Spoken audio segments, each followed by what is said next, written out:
Hi, Alan Stratton from As Wood Turns. It's fall and harvest time. Time to think about Halloween, time to think about Thanksgiving, time to think about Christmas. By the way, the Christmas Ornament Wood Turning Challenge is coming up, so be ready. But for meantime, I wanted to make a pumpkin. Now, I've studied it for about a year, trying to figure out how I could represent the little bumps that are on the pumpkin as it goes around. So this one is my first attempt at carving a little bit on the pumpkin. I used a tool to shape and the ribs as they go around. And then I got wild and crazy and decided to use it on the stem here also. Now, I tried on the bottom to represent kind of the indent of the base of a pumpkin.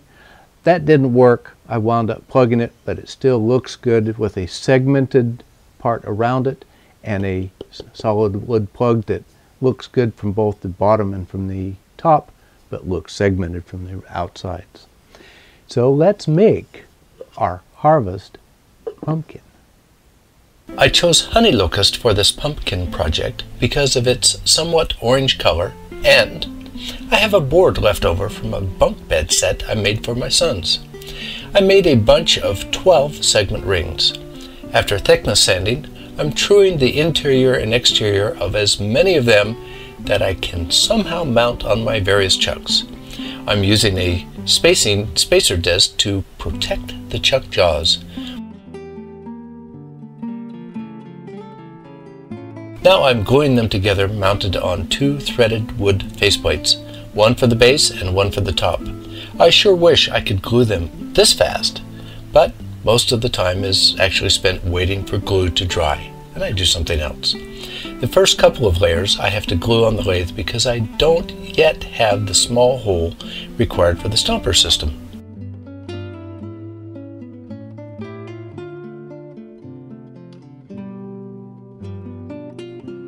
I'll take a short break from gluing them to shape the interior base.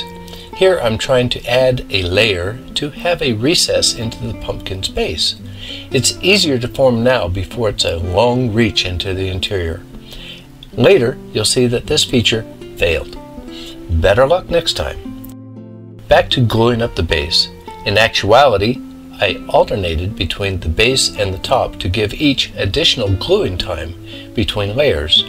Now to glue the layers for the top. These I'll also have to glue entirely on the lathe since I don't want the center hole for the stumper.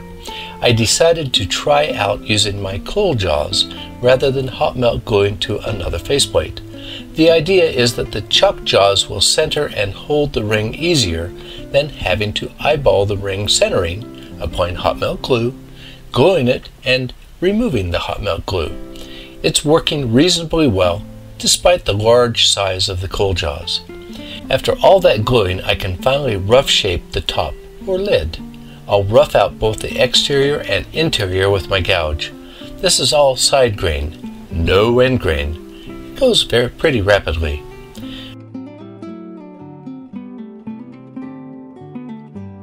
Then switch out to rough turn the base. I love using threaded wood faceplates so I don't have to take the wood out of a chuck and try to put it back in the same place.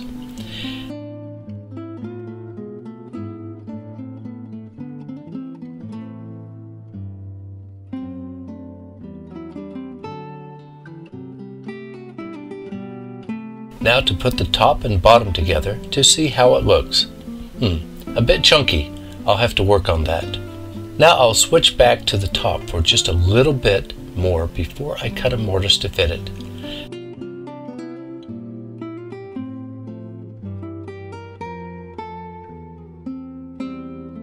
Now for the mortise to receive the lid. I intend this joint to be somewhat loose, no friction fit. The lid must come off easily. This decision gives me a lot of leeway. Then I'll turn them together for just a little. A cone center in the live center fits nicely into the threads of the threaded faceplate.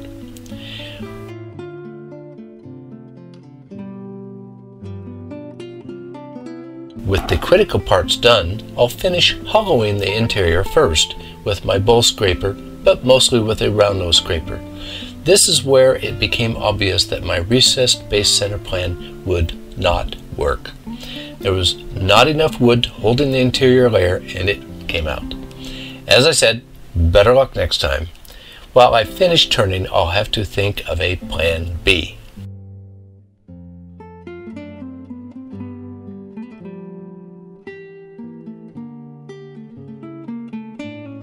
Then the same to finish the interior of the top.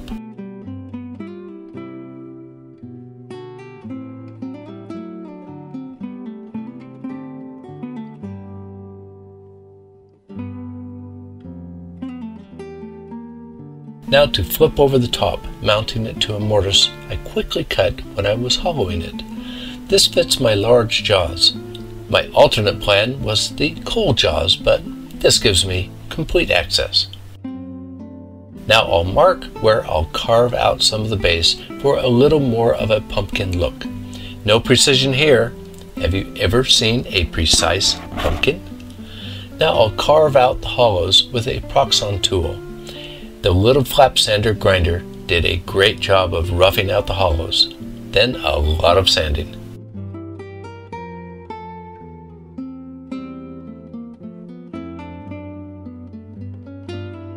Now I'll flip over the bottom portion using an expansion mount into the lid mortise.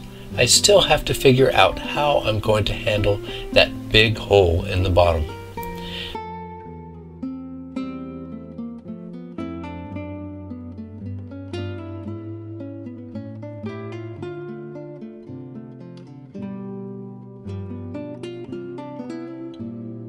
Now to plug the bottom.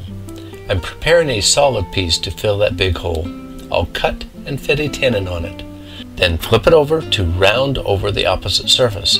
Then instead of gluing from the exterior, I'm gluing it to the interior. There's a little overhang that will give it an intentional look.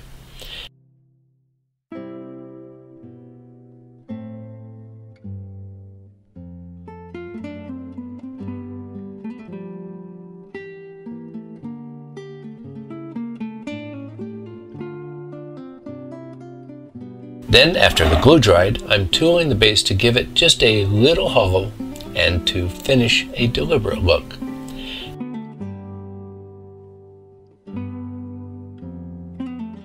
Now for the last piece, a handle that somewhat resembles a stem. I'll cut essentially a cone with a tenon on it. Most of the stem work is to shape the stem on the sander, then some detailing with the proxxon tool. Since this pumpkin could contain cookies or other food, I'll use a food grade finish. I'm trying out some 2-part Clark's cutting board finish that Paul Clark asked me to try out. Normally I would use beeswax and mineral oil. This finish is similar but adds carnauba wax, lemon and orange oils. I like the scent while applying the oil and then the wax. It is a nice finish. Voila! My first pumpkin and first carving. It's nice, but I can improve it in several areas. It's a great start and very appropriate for the season. If you agree, please click the like button in YouTube.